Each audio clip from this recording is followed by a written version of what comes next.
Who's got the upper hand in these negotiations, Cowboys or Dak? I think it's Dak Prescott, because I don't think you walk out every day and find a quarterback that you can rely on, that's trustworthy, that's a model citizen, that's a leader, that throws for nearly 5,000 yards, all of those things being considered. But I also think he has leverage on his side because, you know, it's incredibly disrespectful. And again, I'm a fan of Jerry Jones. I'm not joking around here with my cowboy haterism and all. I'm dead serious. I'm a fan of Jerry and Stephen Jones, but they should be ashamed of themselves for what they're doing. And I sincerely mean that.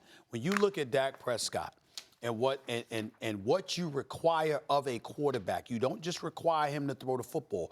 You require so many other elements and increments to the equation, because you need leadership, you need a model citizen, you need reliability, dependability. You need all of these things. And what I said, Dominique, before you showed up on the show today, just a few segments ago, was this. Here is where the ultimate indictment comes against Jerry Jones. I don't want to hear anybody bringing up blackness from the perspective of, you know what, Dak is a black quarterback. No, that's not what this is. There are plenty of black people that Jerry Jones has paid. There are plenty of black people who have vouched for Jerry Jones in terms of what he's willing to do to take care of them on and off the field. But this is the indictable thing about Jerry Jones that we cannot escape from. If this were Tony Romo, would he have to go through this? If this dude was 40-24 as a starter, Romo's going to get paid more on TV than Dak. If this dude had, you know what? But guess what? That's not funny, because Dak Prescott only getting paid $2 million this year.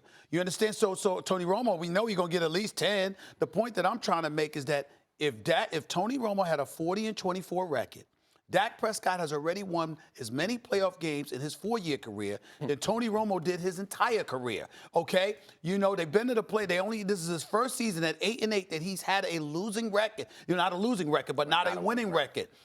For him to have to go through this, especially when Ezekiel Elliott gets in trouble off the field, still holds out in Cabo, you give him $90 million, $50 million guaranteed as a running back. To not take care of Dak Prescott is damn near criminal. Yeah. It really is. The message that you're sending by all those things you're saying is not the message that you want to be sending to your players or to your fans about the type of organization that you are. Okay, I'll say this. There are two separate issues here. There's the basic fairness issue on the one hand, and it's what I would do if I were the Cowboys on the other. Now, if it were Romo, that's a great thought experiment. I think we all know. By the way, it's like A Time to Kill with Sam Jackson. Remember that? Samuel Jackson and Matthew McConaughey. When Matthew McConaughey, he's taking you through this horrible crime, and you're like, this isn't going to work. And then he says, now imagine the victim was white, right? So if you imagine Dak was white, maybe you say, yeah, maybe this will go down. I was with McConaughey at the McGregor fight. Yeah. He was there. He'll wind up playing McGregor in the biopic. It's a biopic. I never know how to pronounce that. Anyway, The point is that I understand how race plays this role that is not always, we're not always fully able to tell how large a role, but you can see that it may be present. So there's basic fairness. Look what Jared Goff got. Look what Carson Wentz got. My point is, I wouldn't have given Goff that contract. I wouldn't have given Wentz that contract. And it's killing both teams right now. And I'll tell you something else. If you look at Dak's numbers, I agree, he has these leadership qualities and this thing, but that's all kind of like extra credit, and I'm guessing it's going to develop into greatness, right?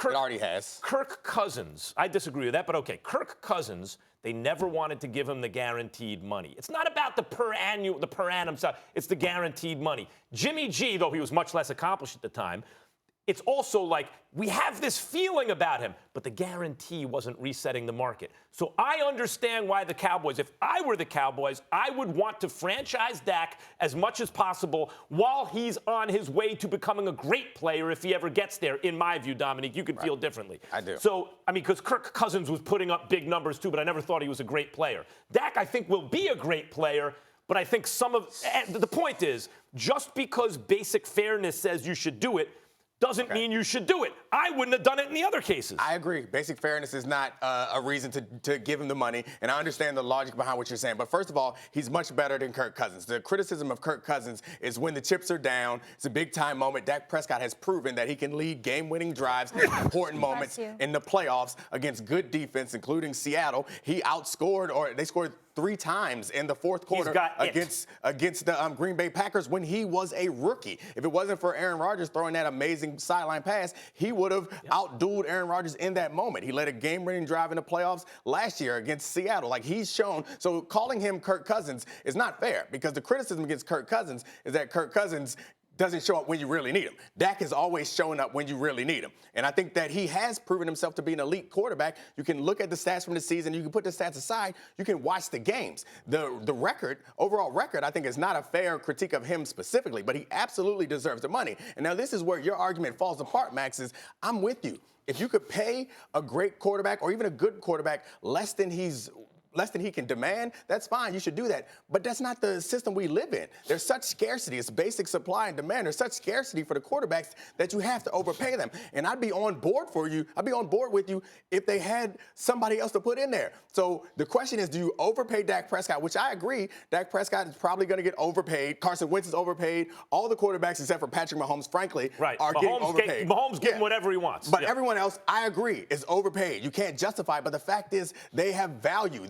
We had this but wait, there's conversation two different. Listen, Mr. Harvard Business School. You don't have to go to Harvard Business School to understand supply and demand. There are two different issues here. You can be a captive of that system if you run a team. Okay.